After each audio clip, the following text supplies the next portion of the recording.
Le llevó flores a su ex. Cuando sepas por qué lo hizo, se te hará un nudo en la garganta.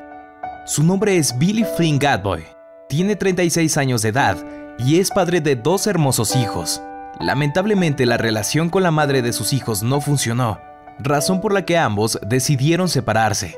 Sin embargo, los detalles que este hombre tiene con su expareja, aún después de separados, han dado la vuelta al mundo. Todo empezó cuando Billy compartió una publicación en la que contaba que el día del cumpleaños de la madre de sus hijos se levantó muy temprano para comprarle un gran arreglo de flores, una tarjeta y un regalo. Inmediatamente los mensajes y comentarios en Facebook comenzaron a llegar. ¿Por qué sigues haciendo esas cosas por tu ex? Y aunque muchos comenzaron a criticarlo, su respuesta simplemente hizo reflexionar a más de uno.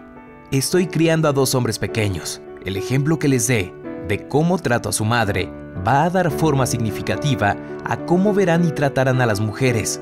Lo que yo les enseñe y vean en mí definirá sus relaciones el día de mañana.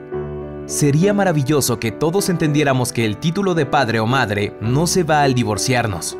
En este caso, es admirable que Billy respete y tenga detalles con la madre de sus hijos, porque sencillamente ellos son un lazo que los va a unir para siempre.